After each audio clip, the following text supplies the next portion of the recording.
the future of our children.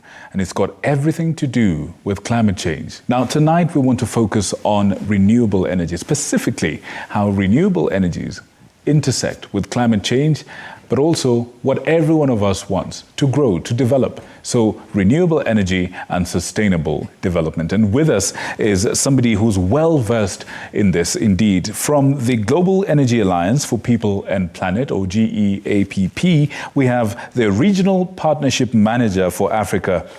We have Mr. Zeph Kivugi joining us live from the coastal town of Watamu. Good evening, Zeph. How are you doing?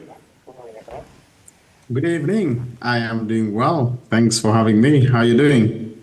Oh, I'm doing great, and I will say the pleasure is ours to have an expert such as yourself on this conversation. I think straight away we should just jump into it. Help us understand, talk to us about what sustainable development should be. I mean, there's a lot of debate on this, there's a lot of different opinions on this, but really, what should sustainable development be? In my view, sustainable development should be where we are getting the kind of lifestyles we want, getting the things we want to be utilizing in life without jeopardizing the ability for generations after us to get the same. So the same quality of life that we are aspiring for should be possible for the generations to come. Meaning that the resource intensity, so for example, we can use water to produce food, we can use water to do the kind of things that we do with water.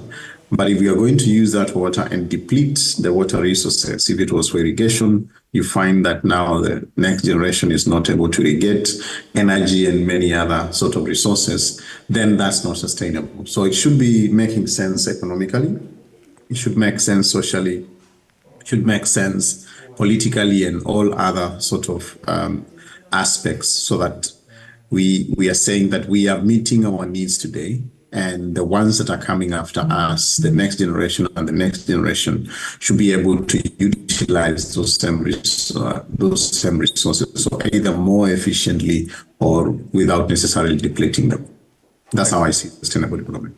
Excellent, excellent. Thank you so much, Zeph. Now, how can renewable energy get us there, to that ideal that you just described right now?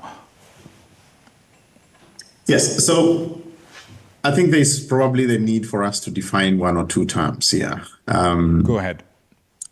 I don't think we need to define energy, but we can kind of touch on what renewable energy really is, and then we'll tie that to sustainable development. So energy would be what we use to get things done. So we use energy for transport. We use energy for lighting our spaces during the night. We use energy for cooling our spaces or heating our spaces, depending on where we are.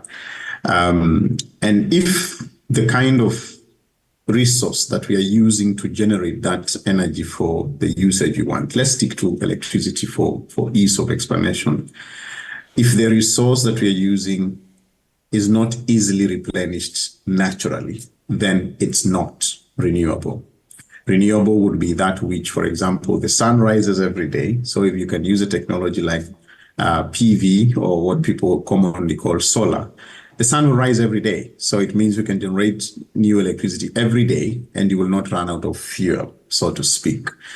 But if you're using, let's say, what people call fossil fuels, let's say LPG, what we use for cooking, or oil or gas, it means you need to always get a new tank of that fuel to generate electricity. And for it to be created in nature, as they say, it takes millions of years, which means the oil that we have on the planet is largely finite if you compare it to the existence of humans on the planet. What that means is that the more you extract that oil, the more, let's say, an oil field could run out.